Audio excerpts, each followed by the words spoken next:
ఆదికాండము 4వ అధ్యాయము. ఆదాము తన భార్య అయిన హవ్వను కూడినప్పుడు ఆమె గర్భవతి అయి కయీనును కని, యెహోవా దయ వలన నేనొక మనిషిని సంపాదించుకొన్నానెను. తరువాత ఆమె అతని తమ్ముడగు హేబెలును కనెను. హేబెలు గొర్రెల కాపరి, కయీను భూమిని సేద్యపరచువాడు. కొంతకాలమైన తరువాత కయీను పొలము పంటలో కొంత యెహోవాకు అర్పణగా తెచ్చెను.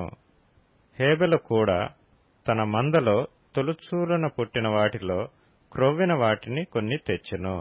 యెహోవా హేబెలును అతని అర్పణను లక్ష్యపెట్టెను, కయీనును అతని అర్పణను ఆయన లక్ష్యపెట్టలేదు. కాబట్టి కయీనుకు మిక్కిలి కోపము వచ్చి అతడు తన ముఖము చిన్నబుచ్చుకొనగా, యెహోవా కయీనుతో, నీకు కోపమేలా? ముఖము చిన్నబుచ్చుకొని ఉన్నావేమి? నీవు సత్క్రియ చేసిన ఎడల తలనెత్తుకొనవా? సత్క్రియ చేయని ఎడల వాకిట పాపము పొంచియుండును. నీ ఎడల దానికి వాంఛ కలుగును, నీవు దానిని ఏలుదువనెను. కయీను తన తమ్ముడైన హేబెలుతో మాట్లాడెను. వారు పొలములో ఉన్నప్పుడు కయీను తన తమ్ముడైన హేబెలు మీద పడి అతన్ని చంపెను.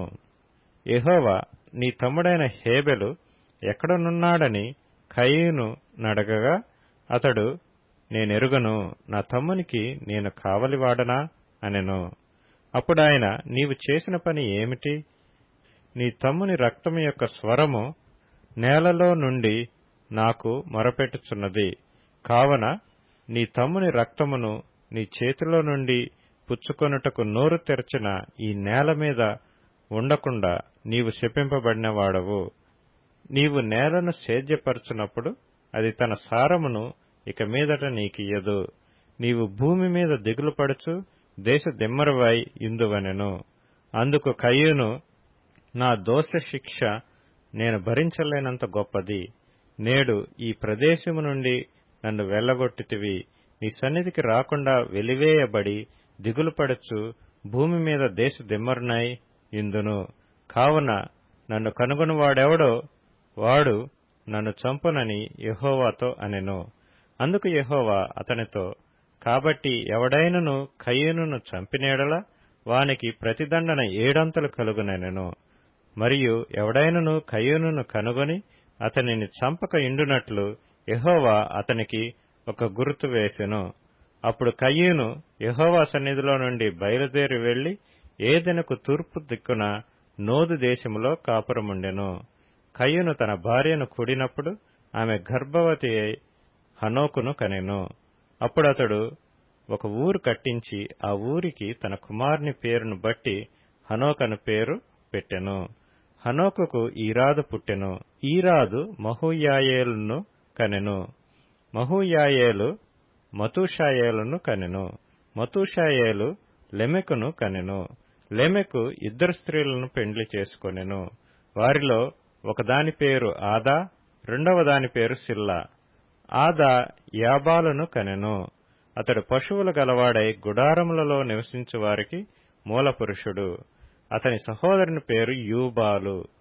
ఇతడు సితారాను సానికను వాడుక చేయువారికందరికిని మూలపురుషుడు.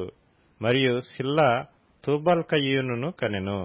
అతడు పదునుగల రాగి పనిముట్లన్నిటినీ ఇనుప పనిముట్లన్నిటినీ చేయువాడు.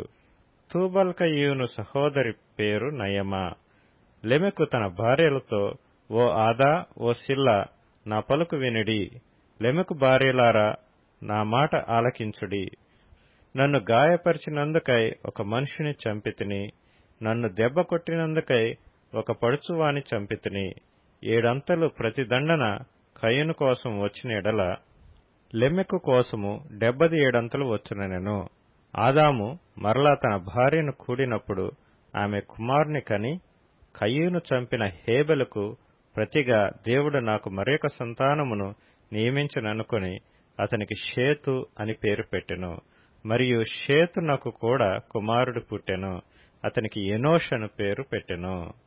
అప్పుడు యెహోవా నామమున ప్రార్థన చేయుట ఆరంభమైనది.